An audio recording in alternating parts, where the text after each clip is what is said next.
Masayang araw po mga ka-PL. Kahihiyan po ang inabot ni Risa Hontiveros sa Cebu. Dumaluho siya sa Sinulog mga kababayan.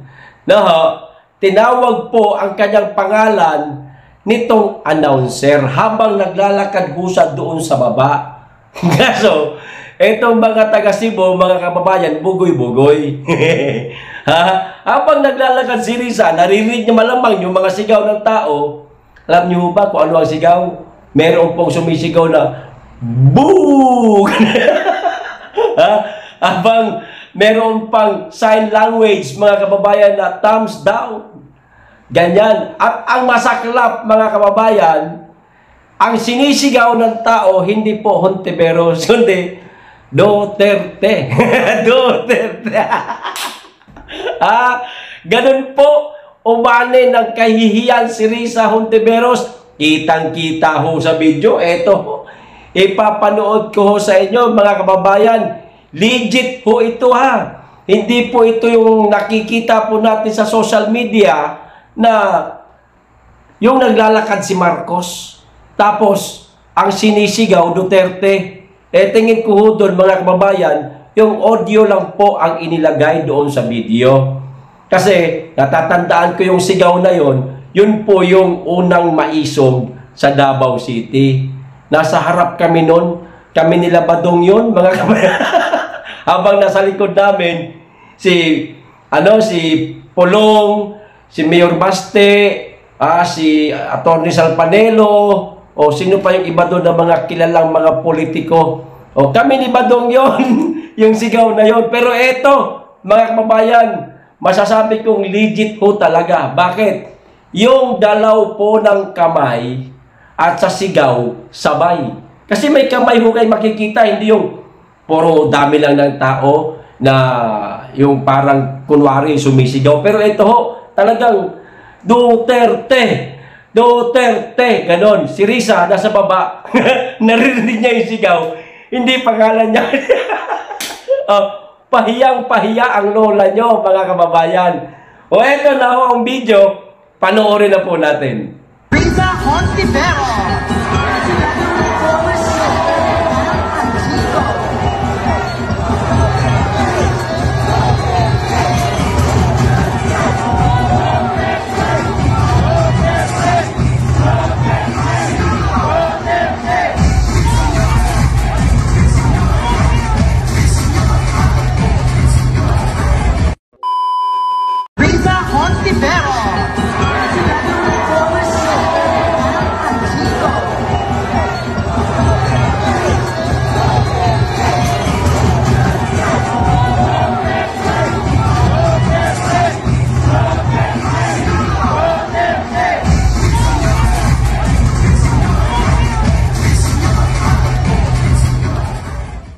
Yung ali talaga ang malakas sumigaw eh.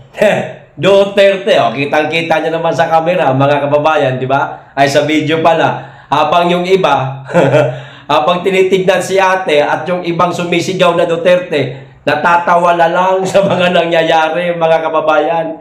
Pinagtatawanan po ang kahihiyang inabot ni Risa Hontiveros.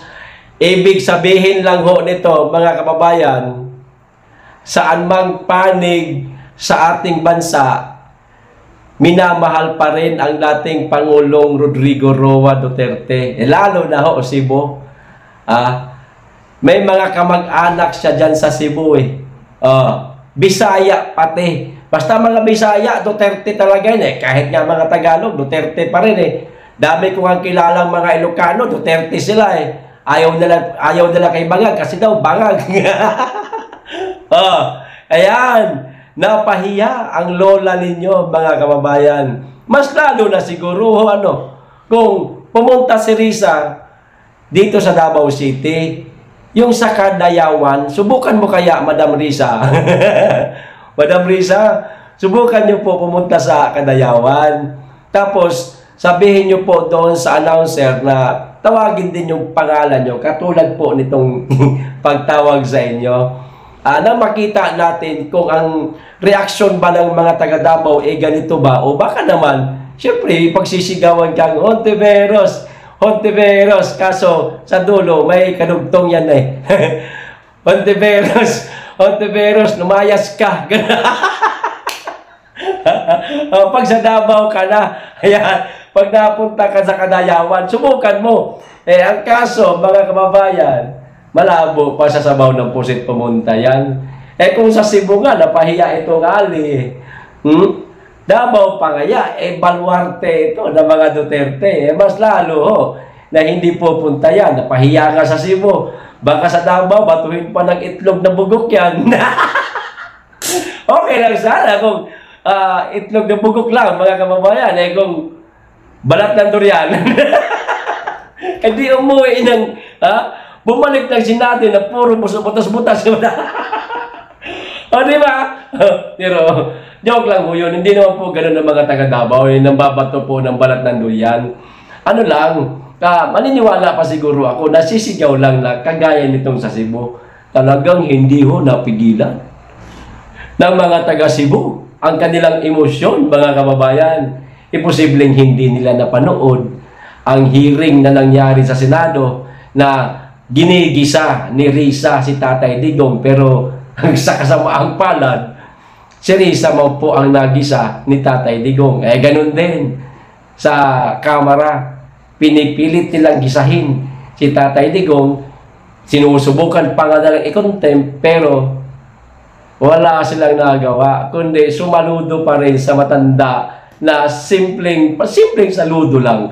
Kasi ando doon pa rin yung paggalang nila. Kung baga napipilitan lang itong mga ito, dahil sa trabaho, inuutos kasi sa kanila yan trabaho lang nga daw walang personalan, di ba yan ang sabi kay Inday Sara, Madam BP?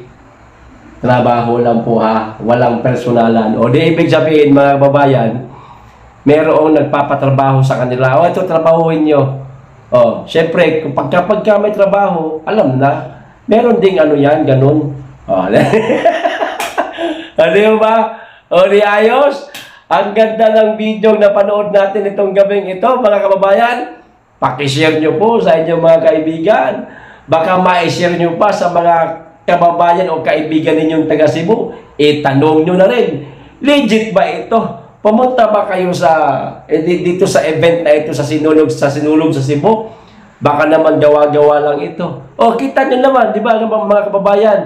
Tugmang-tugma sa galaw habang sumisigaw ng Duterte. Kaya masasabi ko, lihitimo ito. Hindi po ito katulad ng mga kumakalat sa Facebook na yung video, nilagyan ng ibang audio. Di pahiya yung lola ninyo. Ayos, hanggang dito lang.